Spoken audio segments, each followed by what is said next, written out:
Dans les lettres de saint François de Sales et aussi dans ses autres écrits, on perçoit une sensibilité exquise quand il guide le monde féminin vers la rencontre avec Dieu et, à travers la rencontre avec Dieu, vers le don de soi et vers une relation d'amitié profonde avec lui. François propose tout cela aussi bien dans la vie du monde laïque que dans la vie consacrée.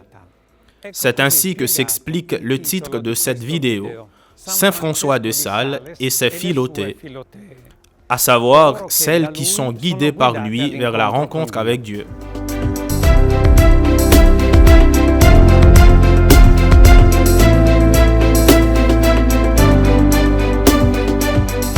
Il est très intéressant à Annecy de saisir des environnements particuliers.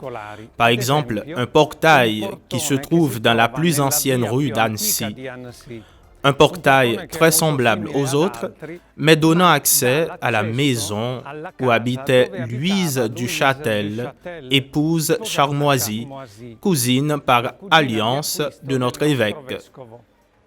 Grâce à elle et au conseil écrit que son cousin lui donnera, tout cela deviendra ce que nous possédons encore aujourd'hui et qui s'appelle Philotées, Introduction à la vie dévote.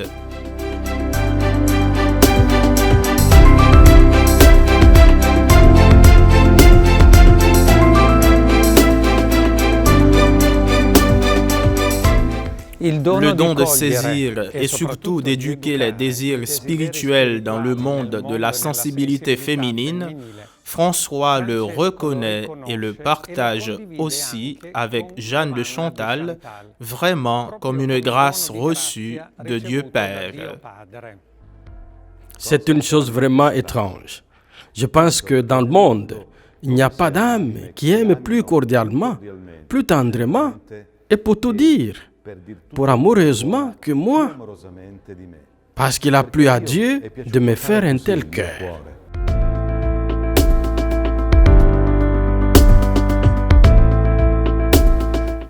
Il y a une longue histoire qui caractérise ce don de notre évêque et cette histoire commence certainement avec la relation de François avec sa mère, Françoise de Sionaz.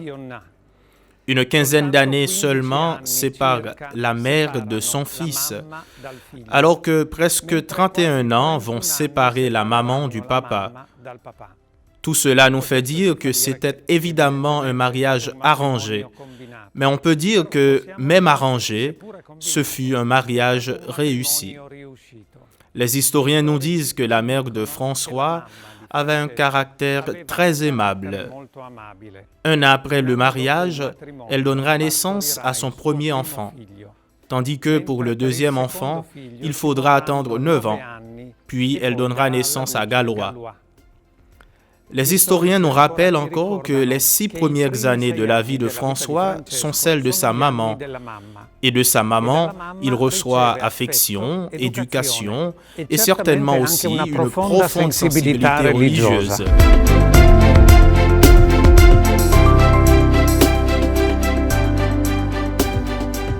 La maman, désormais avancée en âge, dira, parlant de François, « Il est mon fils et mon père ». En fait, même la maman sera l'une des âmes guidées par son fils.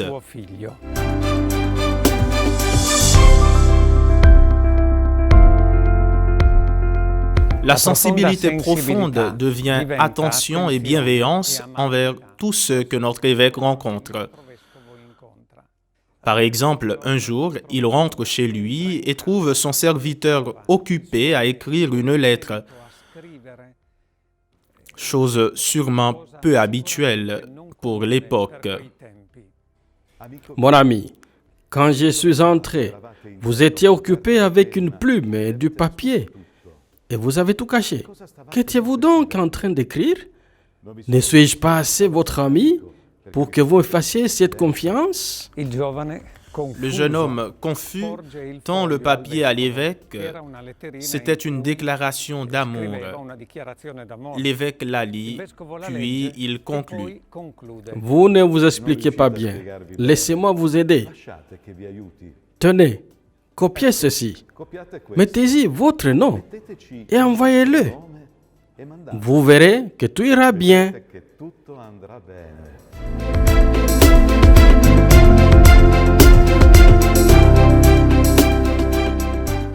Une autre présence qui a grandement éduqué la foi de François et influencé sa compréhension du féminin est la présence de Marie, la Mère de Dieu, que François appellera la femme la plus aimable et la plus aimante de toutes les créatures. François aura toujours pour elle une dévotion profonde, filiale et affectueuse.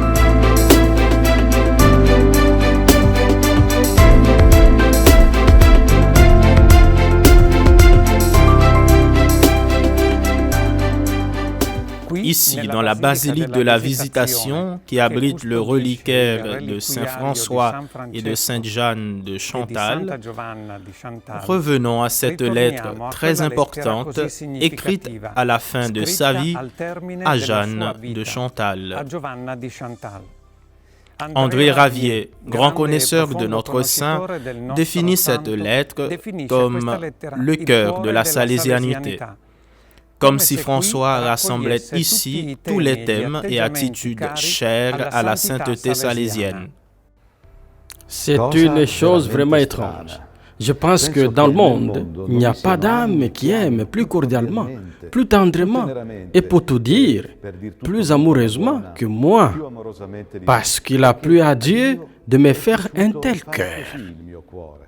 Et pourtant, j'aime les âmes indépendantes, vigoureuses, les âmes qui ne sont pas féminines, parce qu'une trop grande tendresse bouleverse le cœur inquiet, et le détourne de la méditation amoureuse de Dieu, et empêche l'abandon complet à Dieu et l'amour parfait de l'amour de soi.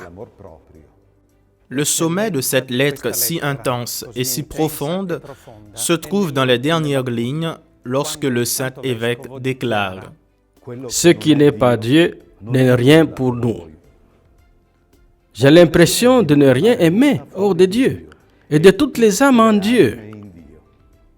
Je ressens cette unité que Dieu a produite en moi d'une manière extraordinaire. » Tout cela signifie que l'espace de leur amitié est dans le cœur de Jésus et dans la volonté de Dieu Père, et dans le don mutuel, nulle part ailleurs.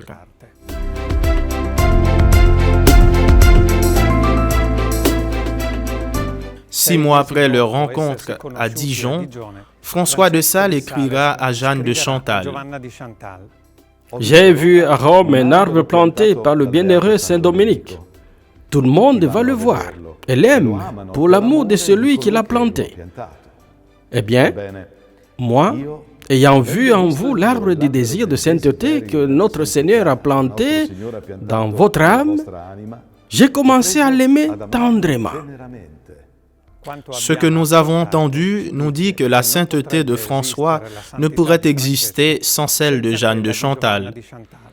Nous pourrions également dire que la sainteté de Don Bosco ne pourrait exister sans le profond désir de Dieu, certainement dû à l'éducation chez Dominique Savio.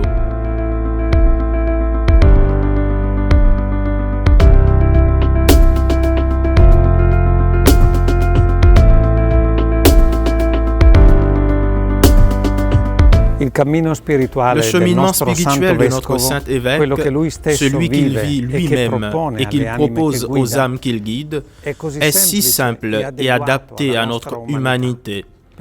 Cependant, il ne faut pas croire que c'est totalement spontané. François connaît lui aussi un vers qui sape la relation avec Dieu, et c'est le vers de l'amour de soi, du centrage sur soi-même, de se voir soi-même comme le seul maître de sa propre vie. Et l'amour de soi transforme les liens, même les plus beaux, en liens contraignants. Et François éduque ses sœurs au détachement, une forme de détachement qu'elles conservent encore aujourd'hui. Le dernier jour de l'année, vous prendrez vos croix, vos chapelets et images, vous en ferez un petit paquet et vous tirerez au sort pour éviter les préférences. Je ne supporte pas, dit-il, que certaines religieuses soient appelées Madame élue, Madame une telle ou une telle, n'ont pas de prééminence, ni des mots ayant égard à l'âge. Nous sommes tous bien peu de choses. Au premier paquet, mettez le numéro 1. Au second, le numéro 2. Ainsi de suite. Ainsi, mes filles, nous vivrons détachés de tout. In questo modo vivremo distaccati proprio da tutto.